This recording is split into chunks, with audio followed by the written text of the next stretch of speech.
So when it comes to the firing replica firearms, one of the things that differ from the non-firing firearms is that they have the ability and the mechanics within the rifle or the pistol to actually fire a projectile, or for the case of filming, to actually discharge energy, or uh, whether it be spring, green gas, what else was there? Oh, CO2 canisters. And then the more conventional, like what everybody grew up with, I guess, if you watched the 80s, blank firing weapons. And then in some cases, which I'll delve into more, would be just, it could be paintball or air compressed rifles as well. So to show an example, and I'll show you this one first. Again, this is a non-firing replica. And as you can see, it actions, pulls the trigger, but nothing is happening from it. And then right beside the one I have here, this one is a firing replica. Now the only difference between the non-firing and the firing replica is that the mechanics on the inside will actually be able to discharge something from it. So I don't have any air put into this, but it uses a CO2 canister in the back. And since this is all manual, luckily you don't have to put anything in here for the sake of filming. It'll make it inert for the actioning and also safer for filming when it comes to you having to either aim at a person or for the safety of the shooter as well. So there's no possibility of something going wrong. And also, with these types of rifles and pistols as well, they have the ability to use dummy rounds, and I'll show you. So you fire it,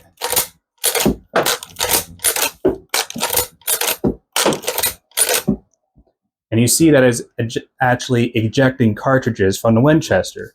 And the reason being is that since this specific model is a BB gun that shoots BBs, it uses these cartridges to hold BB rounds on the backside.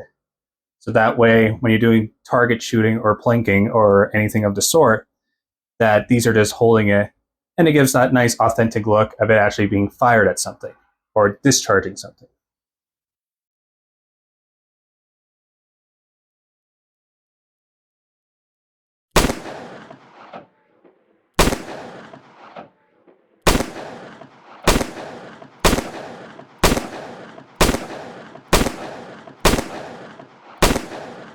Also, as a quick demonstration as well, as you saw that they were being ejected from the rifle itself, this one, unlike the other Winchester, you can actually load it. So you see the loading gate can actually open. So it gives that more authentic feel to when you see somebody operating it in a scene when they have to load it or fire this weapon. And then you're ready to go. Now, I will also say as well, I do have a scene pulled up from a movie called Slow West. That would be an example of a blank firing variant of the Winchester. And you can get away with this, again, as I stated before, with the airsoft and BB versions, but you would have to probably add some after effects of a muzzle flash or some smoke. But if it was a higher production, you usually would be using blanks or what they call plug guns. Plug guns, I think, gain more fame from the movie John Wick. When you see any pistols or guns that they use, predominantly pistols, is that they would sear or weld the barrel shut at the end so nothing can actually exit out. And instead of using a full blank charge, they would have it, but because the end of the barrel is plugged, all that energy that would have exited out of the end of the barrel will instead be brought back into the slide. And so out of the ejection port, I'll show you, out of the gun, none of the energy comes out here, so therefore it all has to come out of the ejection slide. And then the blank cartridge will pop out, and then it'll cycle again. So this makes it safe so that when they have scenes of them actually firing into a person, that they don't have the risk of firing all that gunpowder and the concussion force of the blank onto a person. because that is a big no-no for safeties, and then you lead to accidents when it comes to, say, like Brandon Lee in the set of The Crow, or more recently with Alec Baldwin in his shooting of the movie Rust. There was some other examples too. I'm gonna forget the guy's name. I apologize. Is a TV show star who starred in a show called Cover Up, and the unfortunate thing that he did is that he thought it was safe that he could fire a gun into his temple using a blank charge. Now, he thought nothing would happen, but unfortunately, since he had it held up to his temple, the force of the blank cracked his skull, and it actually penetrated. Because keep in mind, especially when it comes to blank firing guns, up to 10 feet, it can still cause harm, whether it's like burning, blinding, or this general harm and death and injury.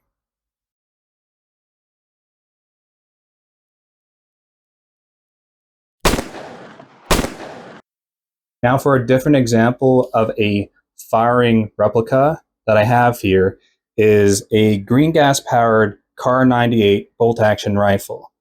Now, this one, it functions both, I say, as a firing and non-firing replica, depending what you do with it.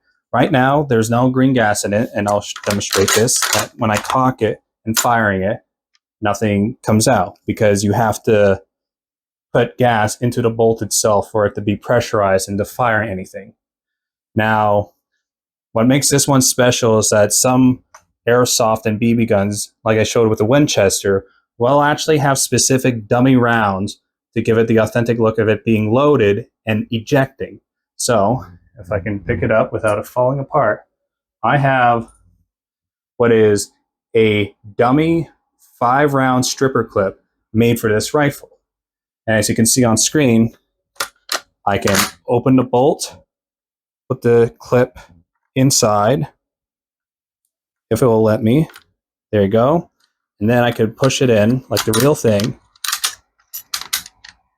and then take the stripper clip out, put it down, and then it's in.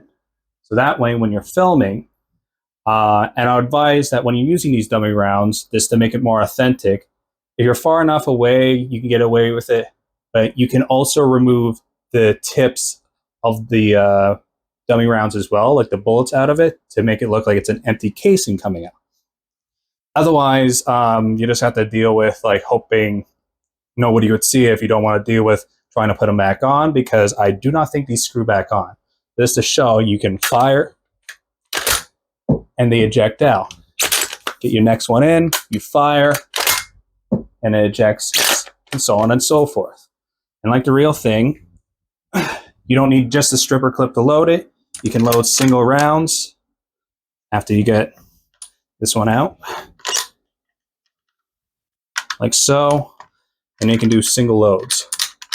So this will help if you do a scene, say like for a sniping scene, or for any TV show or movie that you see somebody loading a new clip or magazine with dummy rounds into it. Now, for me personally, when it comes to the airsoft variants that use dummy rounds, I mostly only seen it in the Winchester variants, bolt action variants, and for shotgun variants as well. I don't really see many airsoft SMGs or assault rifles or anything like that doing that. This for this, I guess, for the sake of it being kind of like collecting Nerf darts, that you fire it a lot, you're going to be losing a lot. I've lost a couple rounds for the Car 98 myself, and they are very, very expensive.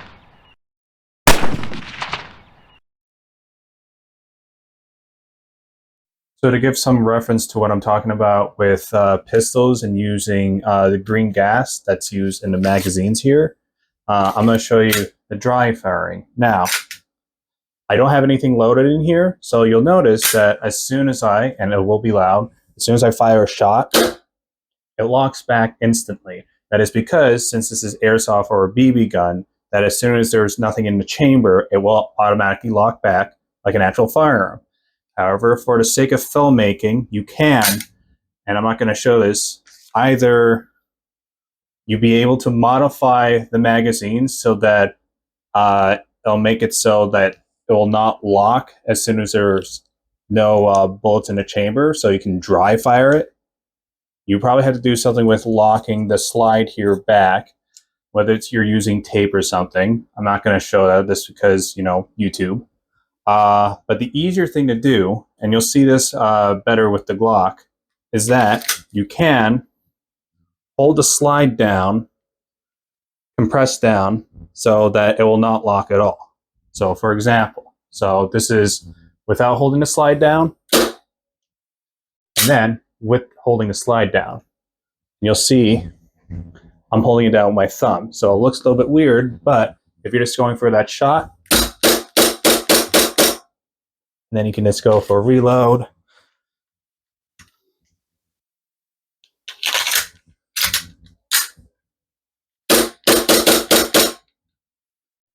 That's how you can do it with compressed green gas.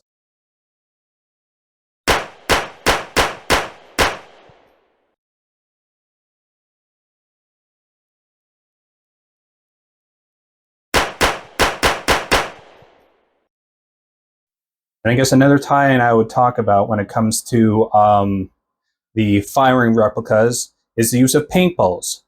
Now, you don't generally see paintball guns being used in film or TV shows on the screen, unless you made some modifications, and if it's for a sci-fi film or some, you know, funky dystopian kind of movie that you're going for. However, in a lot of films, when they want to show the bullet impacts on screen for practical effects, one of the things they can do with paintballs is that they can film with one of two things. One is called, and I think I'm pronouncing it right, zirconium. Now, zirconium is practically magnesium shavings, and I think it's mixed with zinc and some other metals that are filled into the paintballs themselves, and they're usually in a clear paintball. And they are shot by either a conventional paintball gun, and there is a specific type of paintball gun called the Sweeney gun. The Sweeney gun is used for many film productions and music videos and so on and so forth, and they're made for the sole purpose of firing against objects, walls, cars, anything of that sort, to give a sparking effect. Now, the zirconium one, I should have stated, is made mainly for sparking. So if your character or if your actor is firing against something that is metal or anything that has potential to spark, then you use zirconium. Now, when it comes to the ground, concrete walls, cement, anything that doesn't have the potential to actually spark, what you use instead is that you use a paintball filled with very fine dust or chalk. Now, the good thing about this is that you can have somebody off screen with the paintball gun or even a slingshot and just have them aim their shot onto the wall of the tree, and it'll give a nice puff of smoke. And you'll see an example here with somebody firing it onto a car.